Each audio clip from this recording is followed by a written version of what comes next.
Engrossed House Bill 4726 relating to coal mining generally. Third reading of the bill. Questions on passage of the bill? Senator from Nicholas.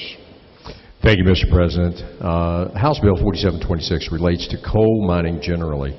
This bill is otherwise known as the Coal Jobs and Safety Act of 2016. It includes provisions that relate to environmental regulations in the Office of Miners, Health, Safety, and Training.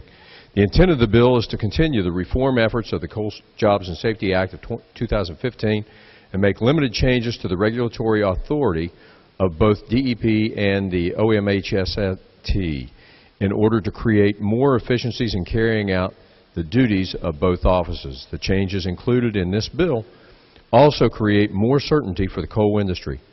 The bill has support of the industry, the regulatory agencies, and labor. I urge passage of the bill.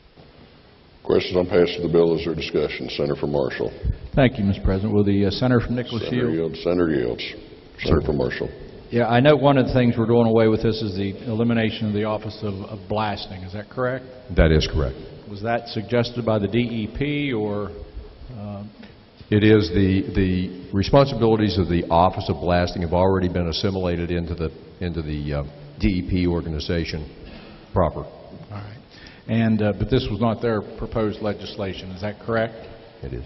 It was not a DEP introduced bill. Is that correct?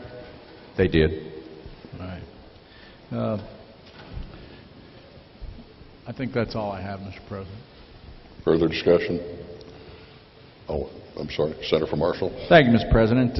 You know, one of the benefits, perhaps, or maybe downfalls of being here for a period of time, nearly 20 years, you have a tendency to gain some historical perspective on legislation and why things are set up the way they are and why various agencies exist and offices within agencies exist. And you know, that it brings to mind when I first got appointed in '97 and we were coming down here, there seemed to be a great deal of unrest, particularly in the southern coal fields down in Boone and Logan, Mingo, other coal fields that were having significant issues in their communities, in the coal mining communities, with the citizens that lived there that were concerned about blasting damage that was going on within their communities. At that point in time, then Senate President Tomlin, now Governor Tomlin, appointed Lloyd Jackson, myself, and some others to take a look at a comprehensive manner to that issue concerning damage for blasting, and we created the Office of Blasting in order to create within certain areas, I think it was 1,500 feet or whatever of a home or a structure or a water well, that you had to go out and do a pre-blast survey so that you would have some idea of what the home or the water well, the quality of the water, etc., before the coal mining operations came out. Because there were literally people coming to this Capitol that were complaining that their homes were being shaken from their foundations. And then they would file a complaint and folks would say, well, that was there before. We didn't know that. How do we know the coal blast or the blasting created that kind of damage?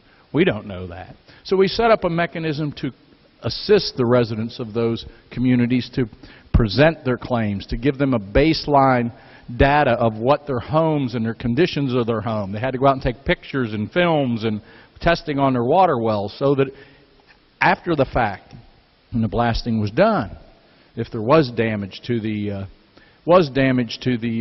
their residents, their homes, or their foundations, that they had a means and a mechanism to recover and to receive compensation for the damages that were clearly created by the blasting.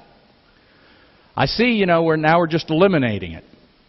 It's my understanding that this office has worked, and not only worked, but worked very well.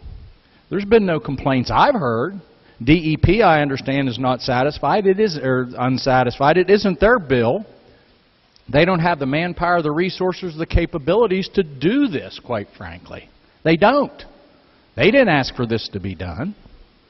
It's being done at the request of industry, who doesn't like to probably have to pay the small blasting fee on every ton of blasting that's then paid into a fund that helps fund for the Office of Blasting and the inspectors that are set up as a result of that. You know, it's a step backward in my view. You know, the people in those communities came to the legislature crying out for help. We responded in a responsible manner, set up an office that not only worked, but worked very well. That office must certify that all the blasting being done in those communities are done by, certified blasters. They have a claims and arbitration process for seeking relief. They have to review all the coal mine blasts, inspect for blast complaints and claims of property damage, and conduct the pre-blast surveys. The elimination of this office will eliminate what was set up and has worked quite well up until the present time in addressing the concerns of the people that live in those communities. So I'm concerned about that. The second portion of the bill that I'm concerned about is some of the rollbacks. I remember back in January 2nd, 2006, I was sitting down in a hotel in Atlanta getting ready to go watch the Mountaineers play Georgia in the Sugar Bowl. I was standing there at the time talking to then Governor Manchin and his wife Gail, and we were talking about how we were going to win tonight and all that stuff, and the governor got a terrible call that something terrible had happened back in West Virginia, and he had immediately darted out of that hotel room, got on a plane, and came back here for the Sago disaster. I don't think I have to remind anybody, for 2 or 3 days, everybody in this state and everyone in this nation held their breath as there were 14 men stuck underground. And we didn't know whether they were going to come out alive or dead or whatever. And then there were false hopes and false reports. And if you remember, they finally found out that one of the gentlemen, I think Randall McCoy, was the only one who survived after 2 days of terrible, gut-wrenching, awful experience, not only for us, but the entire people of the state of West Virginia and the entire nation watched in horror as those men and their bodies were pulled up from Sago. After that, the governor appointed, and I was proud to serve as a legislative leader of a special commission put together by the legislature to look at mine safety, to look at what happened at Sago, to see what we could do to make sure it didn't happen again. And as a result of that, the governor, and shortly thereafter in this legislature, came out and in one day, if you remember, we convened this back in one day and passed the coal mine safety bill in one day, historical, from both chambers, suspended rules and got it done, to put coal mine safety that was necessary to ensure things like Sago wouldn't happen again. Some of those things were to make sure that there were rescue chambers, if you remember, in those locations, in those mines, that there were rescue teams on site ready to go at a moment's notice. That if in fact there was a problem, if there was a problem of any kind, it had to be reported immediately within 15 minutes, so we could take immediate action and not wait for things, unfortunately, to happen down the road. And that was based upon what happened with the Bear Crop Science gas spill a few years before. If you remember, that there was a concern it could have been as bad as Bhopal over in India, where thousands died. So we enacted in response to that bear leak, that if there was a problem, because hours had passed and no one knew it, the people living there weren't evacuated. So we enacted, as part of the Sago legislation, 15-minute reporting requirements. Those are being reduced and modified in this bill, together with the rescue team requirements of somebody being on site all the time. I believe you can now pull somebody in from somewhere else to do it, but they're not going to be there all the time. I'm not so sure. We passed last year the 2015 Coal Mine Jobs and Safety Act, and we went out of here. I don't know that that created or saved a job. In fact, I would beg to differ that it did either. But I do know that in many instances it rolled back some safety. And what I see us doing here today is, once again, just because the industry is asking for it, we're prepared to roll over and give it to them. Well, they'll say, well, it's a compromise bill. UMW is for it. The UMW rank and file, I guarantee you ain't for it. The UMW leadership, I guarantee you, isn't necessarily for it, but sometimes when you compromise because you got a gun to your head, you give in. Say, I guess I'll take this rather than taking what's much worse. And that's the kind of compromise we have.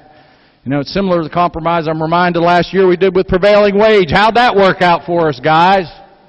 In labor, how'd that work out for us?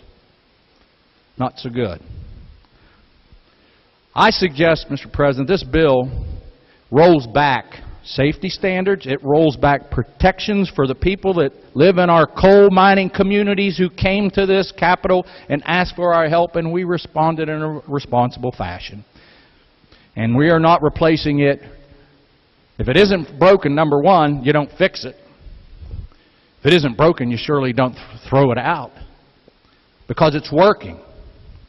I suggest to you that after, if we pass this bill, those protections we put in place and have been in place since 1999 to protect the people who live in those coal mining communities will be rolled back.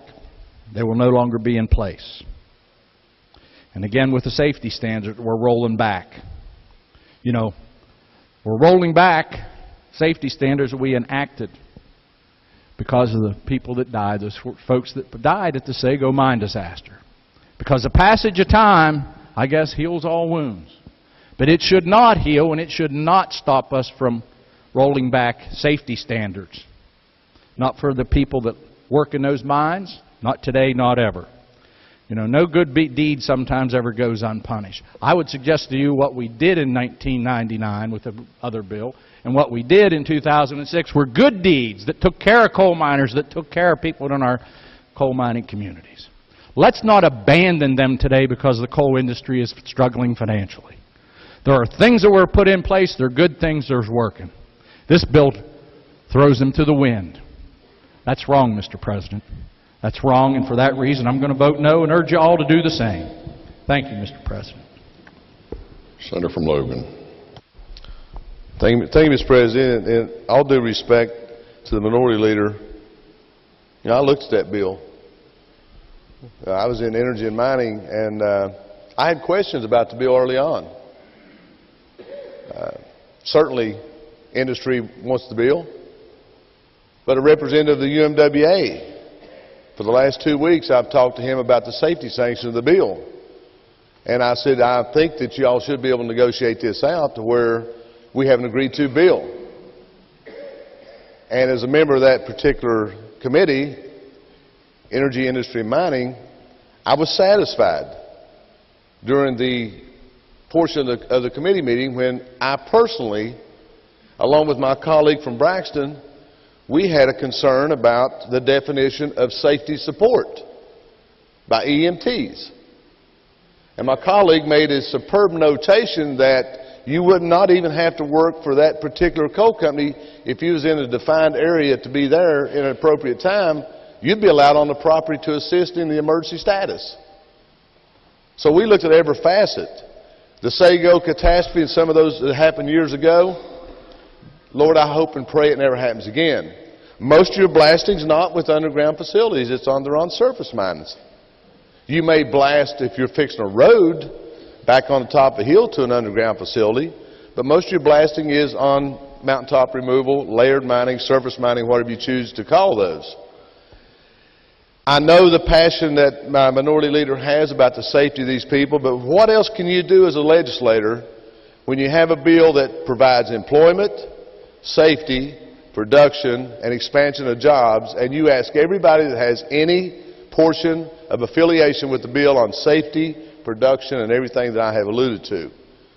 And as a committee person, in working with our chairman and our legal person who has superb expertise in putting these bills together, I was convinced this was a good bill. And I'm not up to disagree with my colleague, but I'm voting green on this bill. And this morning, in transportation, we had a localized bill in one of the particular counties that would allow people to up the tonnage haulage. And after I looked at the description of the bill, they're going to be hauling bigger trucks just to cross a road to get from taking their spoilage to a dump site area. That would save 25 jobs. Why wouldn't I support something like that? It doesn't infringe upon the public. It doesn't defrain away from what we're trying to do.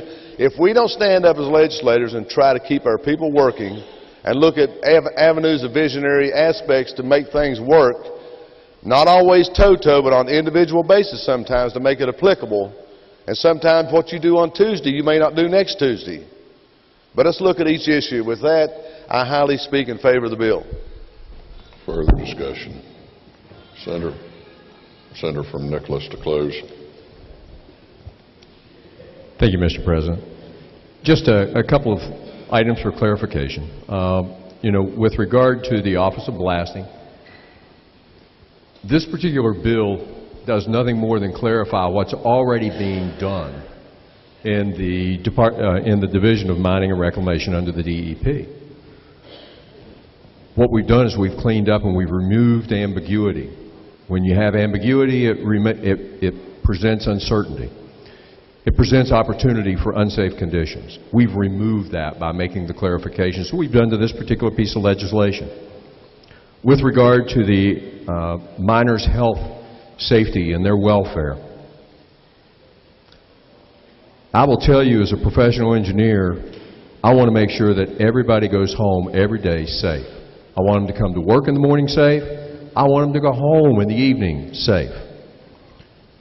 I appreciate my colleagues who served with me in the Energy, Industry, and Mining Committee because of the insight of the gentleman from Logan. He helped bring some things to light, helped me understand how important it is with regard to safety, and we got some things clarified. This is a good bill. This is an essential bill to help us to continue to improve safety and also improve opportunities for our coal mining industry. Mr. President, I urge passage of this legislation. Senator from Preston. Thank you, Mr. President. I ask a ruling of the chair whether I should be excused from voting under the rule number 43 of the Rules of the Senate. Chair would rule that any impact on a member would be as a member of a class and would instruct you to vote. Question before the Senate, shall the bill pass? All those in favor will vote yea. Those opposed will vote nay. The clerk will prepare the machine.